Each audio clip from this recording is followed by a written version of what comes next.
things that are big brothery in nature. A lot of big brother stuff here.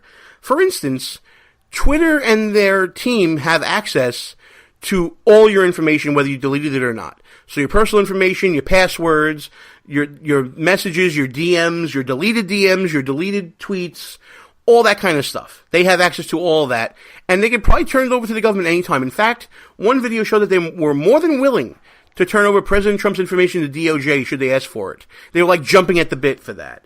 Other piece of disturbing information is the idea that there are algorithms and filters that enable people at Twitter to quote-unquote shadow ban you. What does that mean? They don't necessarily ban you that you can't use it anymore. What they do is they flip on different filters and use different algorithms to find out what you're talking about. And then, based upon what you're talking about or not, turn off certain filters that it doesn't disseminate beyond the people who follow you or a certain group or whatever. So, if you have 10,000 followers and your stuff's not getting out there to the world, because, you expect it, if you have 10,000 followers, they have a certain amount of followers that should see it. If you include them in it and whatnot, you might be shadow banned. And that's kind of a crazy thing, Russ. Yeah, and I mean, it's not, without getting too technical, it's not an overt banning. They just use it to slow down, I guess, and drop some of the ranking of your tweets or posts just so that it doesn't get to as many people. And who's making these decisions, Gene? That's what's the scary part.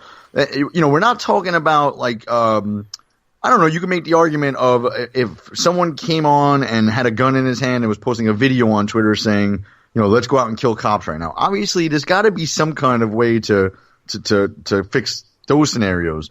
But we're talking about political speech here that someone at Twitter or a group of people at Twitter just don't agree with. Well, let's just say they're not exactly fair and balanced at Twitter. They're not. In fact, I dare say there is hardly a conservative among them that would stand up for that. I mean, we already heard about the Google lawsuit where they say that there's nobody who's conservative at Google, and if there is, they basically get shamed and pushed out. That lawsuit is pending. Now we're seeing it with the Twitters, and it comes to no surprise to a lot of people, because if you followed what Russ and I write at Newsmax, one of the pieces we wrote about the new rules on Twitter is how they can just do guilt by association now. If you follow someone that they don't like, or that they think is offensive, or that they think is threatening to a group of people, or is saying, threats of violence or whatever, someone who's controversial, they have the right, according to them, to ban you too, even though you didn't say anything. I think that Twitter is hanging on by a thread, bro. When President Trump finishes with his second term and is out of office, I think Twitter's done for. It has to be killing them that the main vehicle for President Trump to operate is Twitter. It's got to be killing them. And because what can you do? I mean, there was that one story a couple of weeks back when an outgoing employee actually turned off Donald Trump's feed. It's a world gone mad. Twitter, besides being a dumpster fire, and it is, let's be honest, Russ, that place is just insult central. Oh, it's a sewer. It's an S-hole is what it is. It's actually brilliant, Gene. That was brilliant. It's actually an S-hole. That's exactly what it is. In addition to being that, it's now going the opposite. It's turning into a police state almost. While I'm vamping here, Russ, I'm trying to pull up what one of our friends from across the pond, Jack Buckby, who we see at CPAC all the time. He's going through his own bunch of issues at home. He was actually caught up in these rules with Twitter. Listen to this tweet. He tweeted this at someone. I don't know exactly who it is.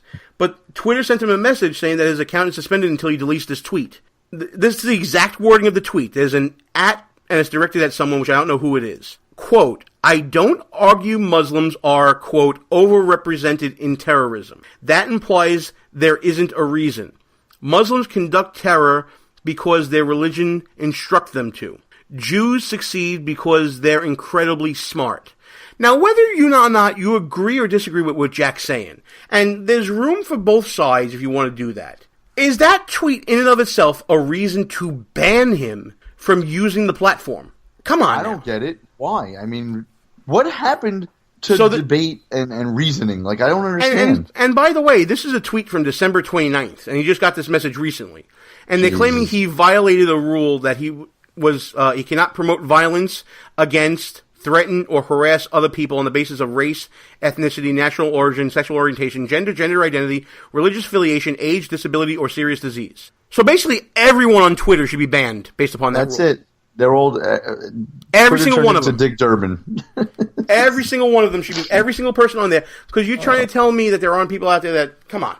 It's a world gone mad. And I'm glad that James O'Keefe is exposing what's going on in Twitter. And there's more to come, apparently, this week. Apparently, Russ, he's going to be releasing a video where one of his undercover investigators got to talk to the head of Twitter, Jack Dorsey. And we'll see what they got him saying this coming week. I'm excited to see that. I can't wait to hear what the head twit had to say. There you go. The head of the S-hole, yes. The head S-hole. This show's been too much fun, man. Time for final thoughts. This is great. I'm going to let you handle the first final thought, pal. My final thought, I have two. One's a quick one. Only Tom Brady can save the NFL. This guy's on fire. Oh, come on. This is nonsense. Jesus. Listen, the NFL is in shambles, but even I watched it yesterday because Tom Brady is just an unbelievable human being. I'm going to leave it there. You are what's wrong with America. Oh, my God. But here's my legit final thought, Gene. The Democrats, bro, they care more about foreign interests than they do about us. I mean, it's just clear now. They care more about millionaires who will disrespect our flag and kneel during the national anthem than they do about our own military. And they care more about criminals than they do cops. Like, anyone who can walk around today and publicly say that they are a Democrat, it's astonishing, it's embarrassing, and you are an S-head, in my view. That's my final thought. All right, well, my final thought is this. It is shameful that the accusations of racism are so easily thrown about in politics.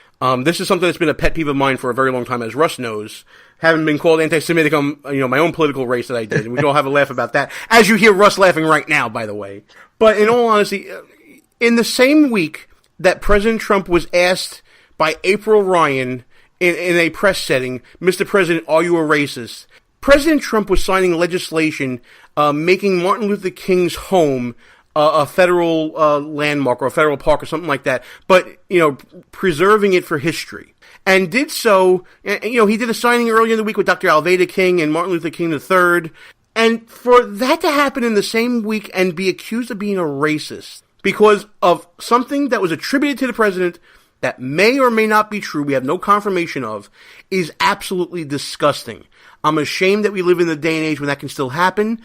I'd like to think that our actions speak louder than our alleged words, let alone our words that we actually say. But we live in a world gone mad where Democrats vote against giving people back their money and want to, as Russ said in his thought, further the cause of people who do not live here at the expense of those who do. And that'll do it for this week's show. I want to thank everybody for coming on the show. I want to thank Erin Cruz for coming on the show. Check her out, voteerincruz.com. Russ, we're ready to shut this one down. Till next week, pal. What do you say? Gene, shut this mother effer down. It's the end of another S-hole of a show, Russ.